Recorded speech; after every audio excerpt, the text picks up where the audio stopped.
It was a chilly December evening in 2009 in the quiet suburbs of Eugene, Oregon. Emergency lights flickered across the dimly lit street as neighbors peered out their windows, wondering what tragedy had struck.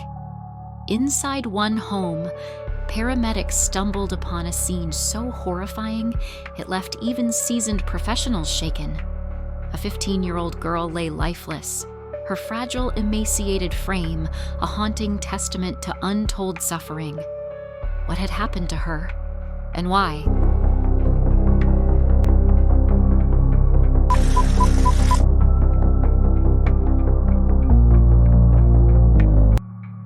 Welcome to Crime Tales Across Times, where we unravel stories of crime, pain, and resilience across eras.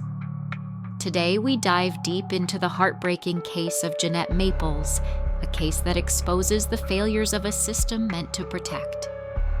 Jeanette Maples was not just a name or a tragic headline. She was a quiet, thoughtful teenager with dreams of becoming a writer. She found solace in the pages of poetry and books, often retreating to her school library to escape a world that seemed increasingly cruel. Friends remembered her as sweet but shy, a girl who carried an invisible weight on her shoulders. Jeanette's school life offered glimpses of hope, though even there, subtle signs hinted at her struggles. She wore the same tattered yellow t-shirt and sweatpants daily, enduring cruel remarks from classmates. Yet, despite it all, she clung to her love of learning and the sanctuary of school, her only escape from what awaited her at home. It was around 8 p.m. on December 9, 2009, when a woman dialed 911, her voice trembling. "My daughter isn't breathing," she said, urging paramedics to come quickly. When first responders arrived, they were shocked. The girl before them barely looked 15. Her frail body was gaunt, her skin bruised, and her hair damp. She had no pulse. As they worked desperately to revive her, questions swirled in their minds. What had happened here? The woman, who identified herself as Jeanette's mother, claimed the girl had fallen earlier, but seemed fine before collapsing. Something about her story didn't add up. To comprehend the catastrophic events that unfolded, we must delve into the troubled past of Jeanette's family. Her mother, Angela McNulty, had endured a childhood marred by unimaginable trauma. At the tender age of 5, Angela witnessed the brutal murder of her own mother, an event that would forever leave an indelible mark on her psyche. In the aftermath of this tragedy, Angela was forced to live with her father, a man who proved to be woefully inadequate as a caregiver. He frequently withheld food as a means of punishment, leaving Angela to suffer the pangs of hunger and the emotional scars of neglect.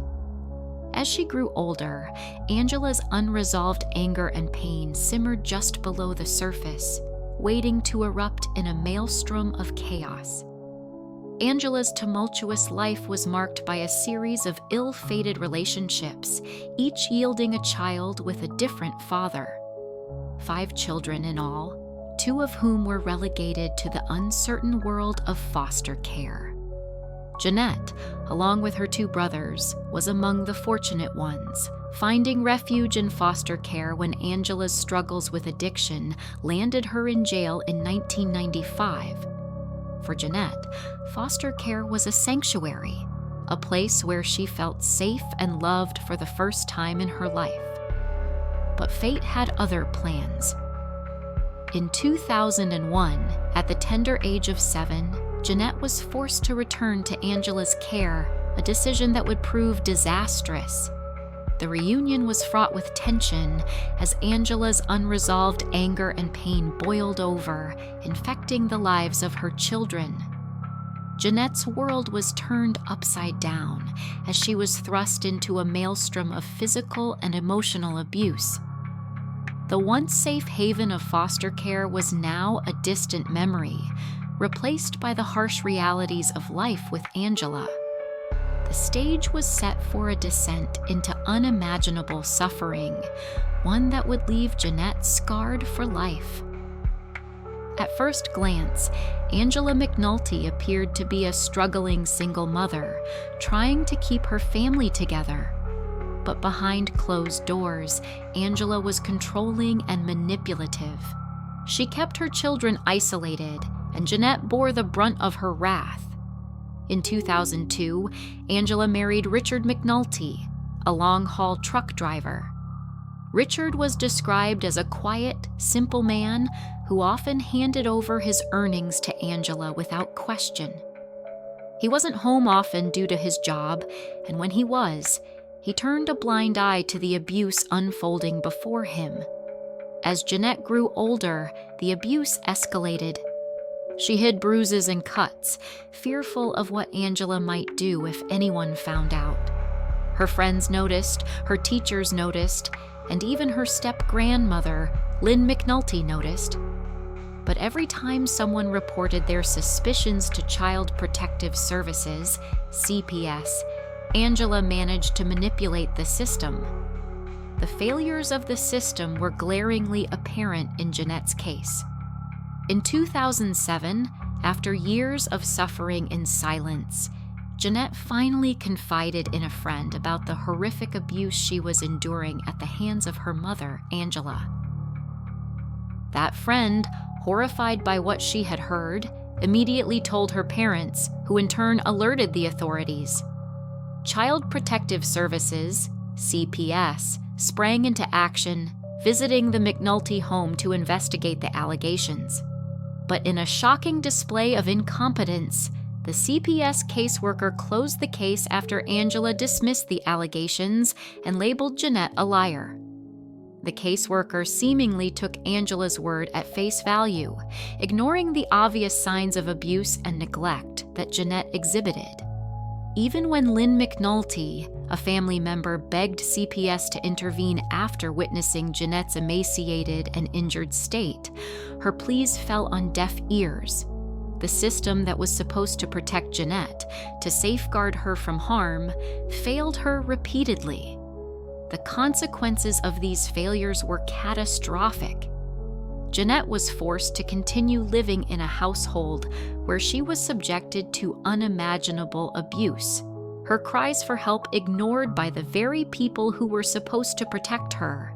The system's failures allowed Angela's abuse to continue unchecked, perpetuating a cycle of violence and trauma that would have far-reaching consequences for Jeanette's physical and emotional well-being.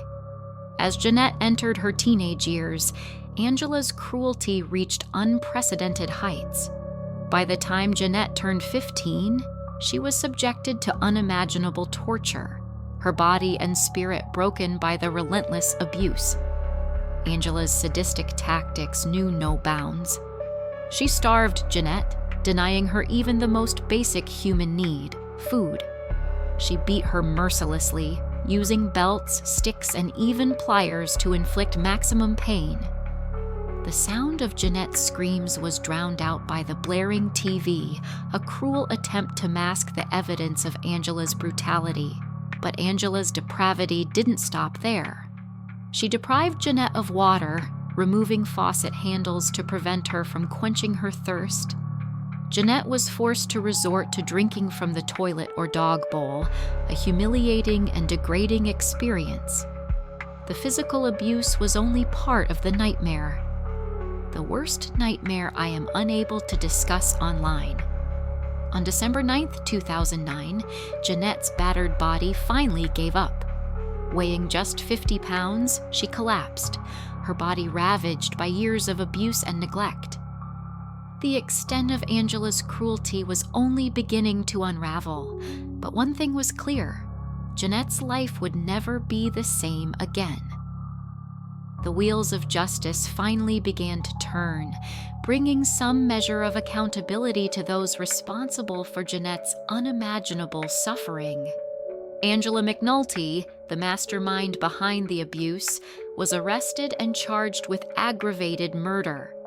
Initially, she attempted to deflect responsibility, blaming Richard for the heinous crimes. However, her efforts to shift the blame were short-lived. Richard, who had witnessed the abuse but failed to intervene, eventually confessed to his role in enabling Angela's cruelty. His admission of guilt was a damning indictment of his own moral character, and he would ultimately pay the price for his inaction. In the end, Angela pleaded guilty to the charges against her, acknowledging her role in Jeanette's torture and abuse. She was sentenced to death, a fate that many felt was fitting given the severity of her crimes. However, in a later development, her sentence was commuted to life in prison, a decision that would likely bring little comfort to those who had suffered at her hands. Richard, too, received a life sentence, with no possibility of parole for at least 25 years. It was a small measure of justice, but one that would ensure that he would spend the rest of his days behind bars, a testament to the consequences of his own moral failure. This case raises haunting questions. How could a mother inflict such suffering on her own child? And how did so many opportunities to save Jeanette slip through the cracks? Jeanette's story is a reminder of the importance of vigilance and advocacy. Her life could have been saved if the right people had acted sooner. If you've been moved by Jeanette's story, share your thoughts in the comments. What can be done to prevent tragedies like this in the future? And if you're new to Crime Tales Across Times, subscribe for more stories that give voice to the voiceless. Together, we can remember the victims and push for change.